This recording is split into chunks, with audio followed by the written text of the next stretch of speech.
Okay, so my take on this tragedy in Dallas. Um,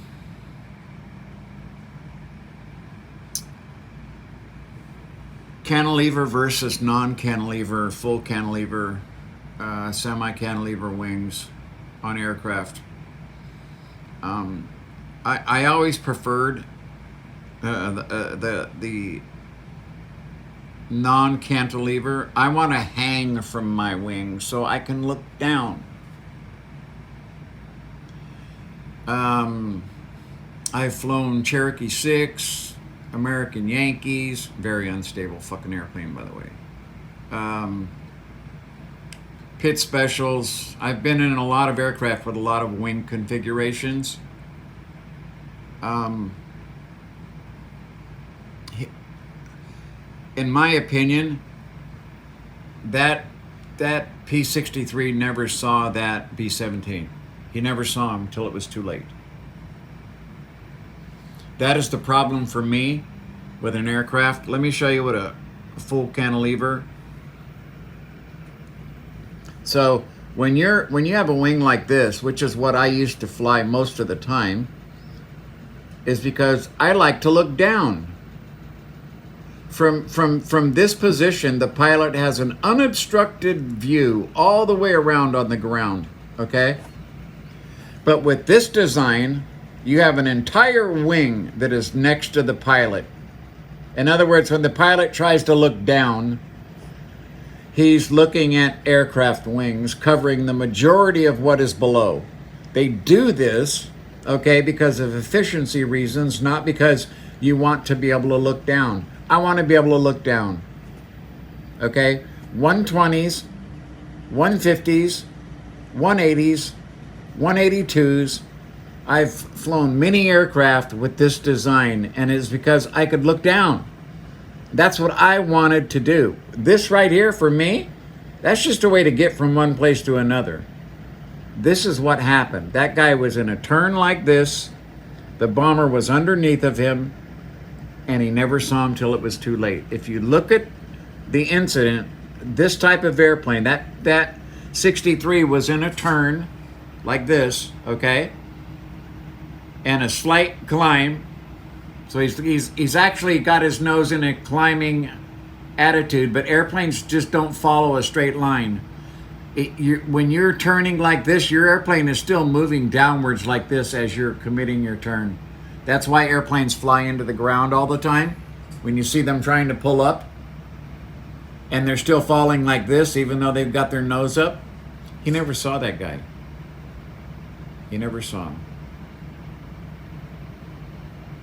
That's my opinion. He didn't see the guy till it was too late. He probably, at the very last instant, as his engine was going through the center of that bomber, he probably saw the tip of his left wing at the last second, at the very last second. But then it was too late to do anything. He simply didn't see him. It was an accident caused by the designs of the airplanes. Simple as that. He just did not see the guy, in my opinion. I've watched it 50 times, and he couldn't see him. He just couldn't see him. You know, when you look at an airplane like this right here, right? You look at something like this, you can imagine how little this guy can see. Come on. Design process, cantilever wings.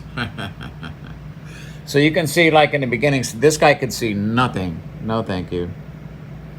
That guy can see nothing from his airplane. Anything that's underneath this wing right here, especially if he's in a turn like that, he can't see shit. And I truly believe that's what happened. So, this cardinal right here. So I have over 200 hours in aircraft just like this. Exactly like that, as a matter of fact, a Cessna Cardinal.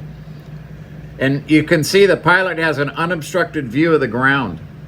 But if he tries to look up, okay, everything above him, which is why I constantly had to go wing check like this, especially leaving Oakland, I flew out of Oakland International Airport.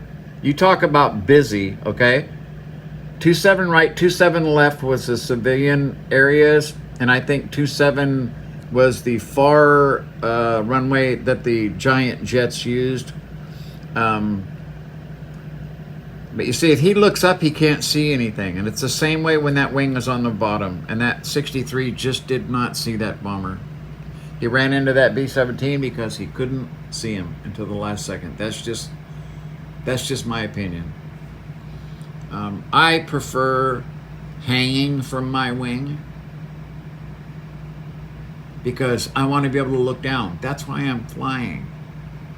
Other people are looking for performance, right? You don't have that strut in the flying in the wind, making air resistance, and they're just a little more efficient. Having a wing that basically is what your airplane is sitting on your wing. You're sitting on top of your wing, and when you look out, you can't see shit. And I hated that type of. I've flown Cherokee 6, and as soon as I got in that 6 or an American Yankee, I didn't like it because I couldn't see anything. And I'm like, what's the use of flying if you can't see? In my opinion, that P-63 never saw that B-17. It's a tragic accident. They were too close. They should have. The situation should have never occurred. In my opinion, too many rules were broken. Too close to the ground, too close to crowds, too close to the air show for those kind of maneuverings. And I just think that they were put in a position that was very bad. And that P-63, just because of the way he was maneuvering, he was told to pass the bomber. I think once he got turned in that position, he lost track of him and didn't know that bomber was turning to the left. And he thought he was going to have plenty of room to clear him. Because he couldn't see him. He had to make a mental judgment. He looked out, he saw what the B-17 was doing, and he says, oh, I got this. And he put his aircraft in an attitude and thought, I'll be fine.